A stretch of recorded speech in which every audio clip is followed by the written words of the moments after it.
semuanya? Amin. Alhamdulillahirabbil alamin, kita bisa berkumpul dalam keadaan sehat walafiat pada mata pelajaran PKKN.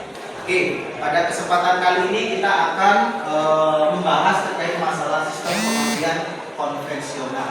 Nah, untuk mengawali kegiatan hari ini, minta tolong ketua kelas memimpin doa agar kegiatan pada pagi hari ini membawa berkah buat kalian semua.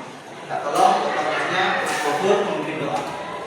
Persiapan berdoa mulai. Bismillahirrahmanirrahim. Oke, selanjutnya silakan pimpin Mas Yusuf memimpin lagu Indonesia Raya agar jiwa nasionalisme kita semakin membara. Oke, Mas Yusuf, waktu dan tempat silakan. Berdiri.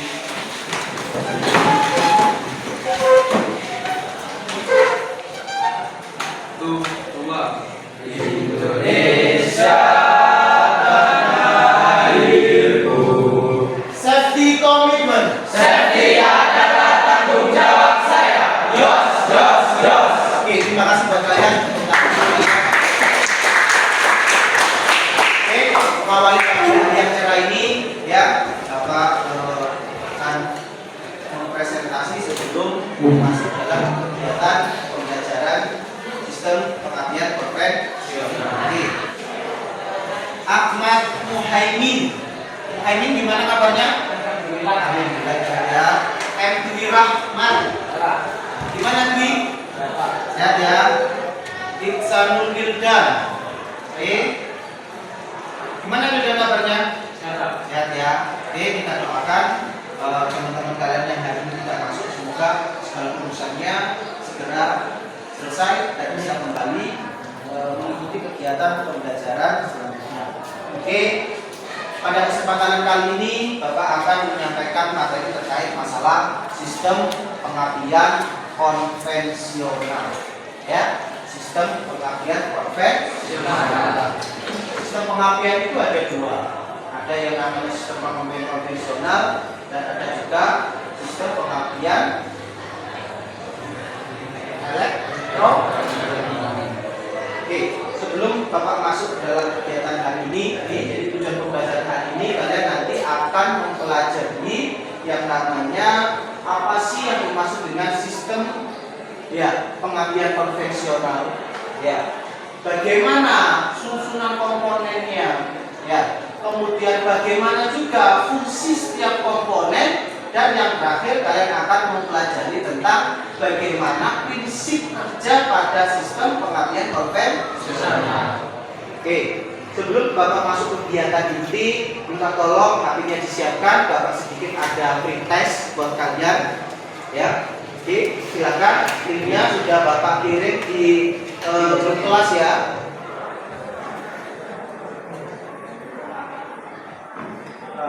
Hari menyusul. Oke, cukup ya. Oke, sementara yang menjadi puncak klasmen yaitu M dan G. Tepuk tangan buat M dan G. Jangan berhenti ya, karena ini kan masih awal, masih pretest. Yang terpenting nanti ketika post test hasil kalian jauh lebih baik karena kalian sudah belajar, sudah berdiskusi terkait masalah sistem pengabdian konvensional. Nah, untuk mengawali kegiatan hari ini, oke, silakan kalian membentuk kelompok ya. Satu kelompok terdiri dari 5 orang ya. Oke, setelah kalian membentuk kelompok, silakan kalian menyeting bangku agar kalian nyaman dalam berdiskusi. Oke, kelompok 1 mana? Kelompok 1, kelompok 2, kelompok 3. Oke, kalau kalian sudah membentuk kelompok, Bapak sedikit memberikan KPD, di mana nanti KPD ini digunakan sebagai panduan kalian ketika melaksanakan kegiatan diskusi sistem pengabdian konvensional. Nanti kegiatan secara kelompok nanti juga Bapak akan berikan beberapa literasi dalam paket juga. Sini ada sedikit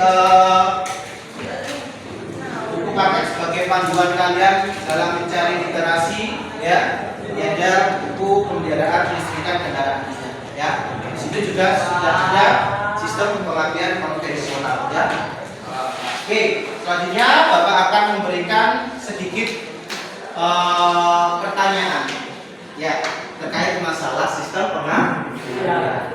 Oke, kelompok 2, apa kamu punya kendaraan di rumah? Ya. Pernah macet di jalan? Pernah. Penyebabnya apa kira-kira?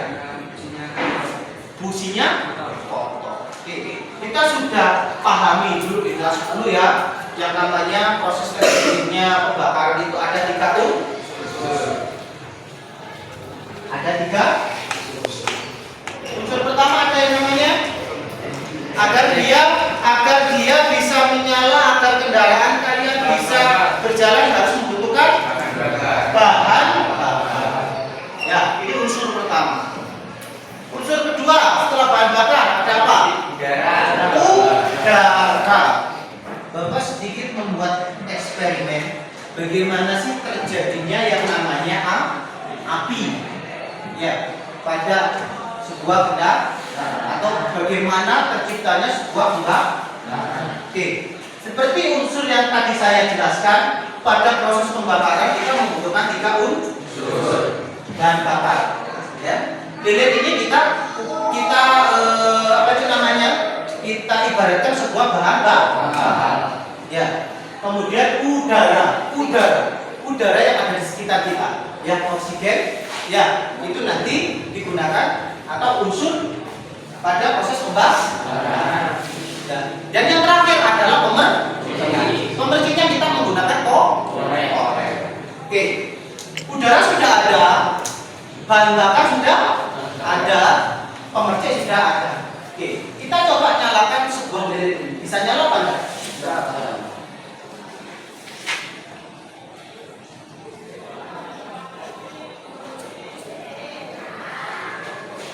Oke, bisa kan?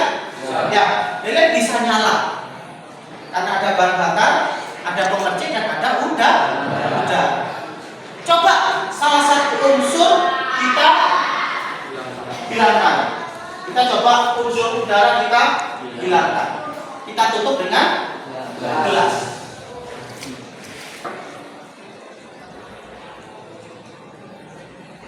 Ya, yang namanya lilin itu nanti secara otomatis akan mati karena ada unsur yang tidak terpenuhi, yaitu udara. Nah, ketika kunci kontak on, ya secara otomatis arus dari baterai diteruskan menuju ke yang namanya koil. Ya.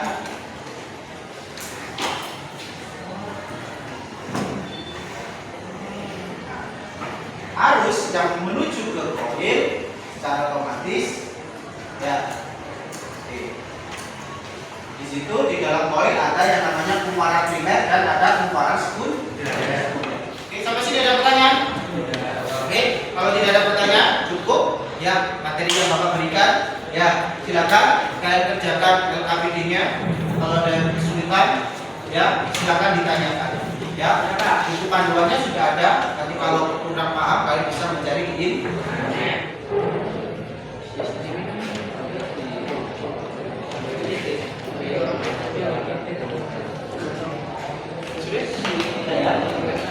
Sambil disiapkan satu pertanyaan dokumennya yang ini loh.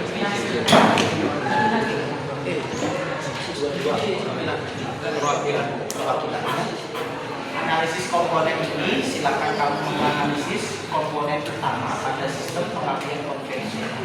Komponennya itu ada apa saja? Maka kamu dilihat di situ ada komponennya. Terus kamu boleh juga ya, fungsinya juga ya harus lihat yang penting intinya apa fungsinya ya. Ya, untuk kelompok 3 waktu sudah tepat silakan.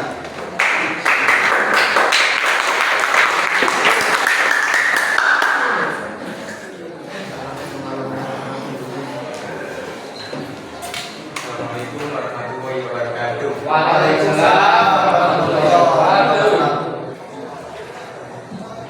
Kami akan mempresentasikan hasil program kami. Satu, baca modul materi yang telah diberikan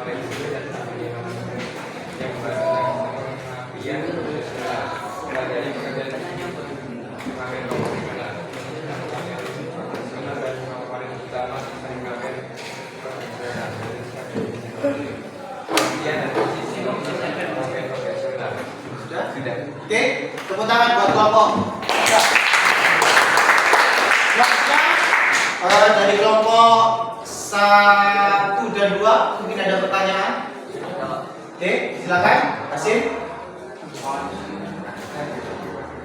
Apa saja komponen-komponen sistem pengertian konvensional dan fungsinya? Apa saja komponen-komponen utama pada sistem pengambilan konvensional? Komponen-komponen pada sistem pengamatian konvensional. 1. Baterai berfungsi untuk mensuplai tenaga listrik pada sistem pengambilan. Oke, sudah puas dengan jawabannya kelompok Anda? Oke. Kelompok 1, ada pertanyaan? Ada Pak. Sebutkan jenis-jenis busi dan bagaimana penggunaannya. Sebutkan jenis-jenis fungsi, busi, dan apa tadi? Penggunaannya. Penggunaannya. Oke. Mungkin agak pernah tahu. NGK itu ya. Oke, mungkin Bapak akan sedikit membantu ya. Nah, namanya busi itu banyak macamnya. Kalau dari bahannya itu ada beberapa jenis. Ada yang jenisnya terbuat dari karbon, ya, dari karbon. Itu biasanya untuk jenis busi-busi yang standar, yang bawaan dari ketika sampai membeli sebuah kendaraan, itu jenisnya karbon. Ya, ada juga jenis yang menggunakan iridium. Bisa dipahami kelompok 1? Bisa. Iya, Pak. Sekali lagi tepuk tangan untuk kelompok 3.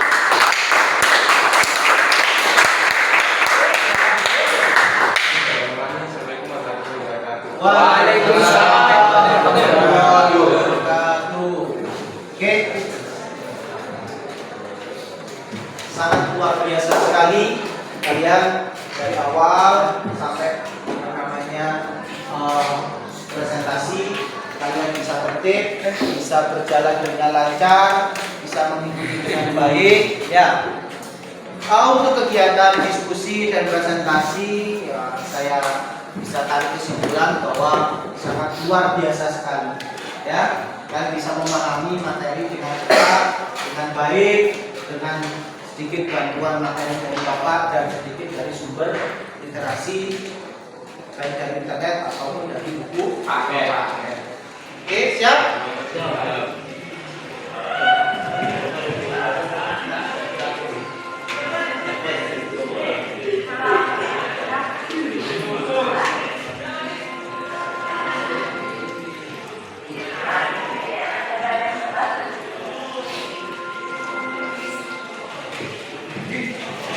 Ya, siapa pemenangnya?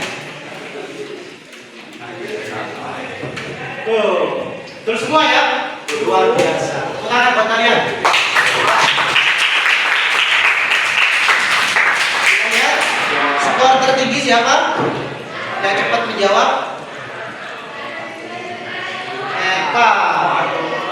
Oke, rangkaian mulai dari pembukaan, kegiatan inti, ya, sampai akhir, sampai ke post-test, ya, sudah kita lakukan.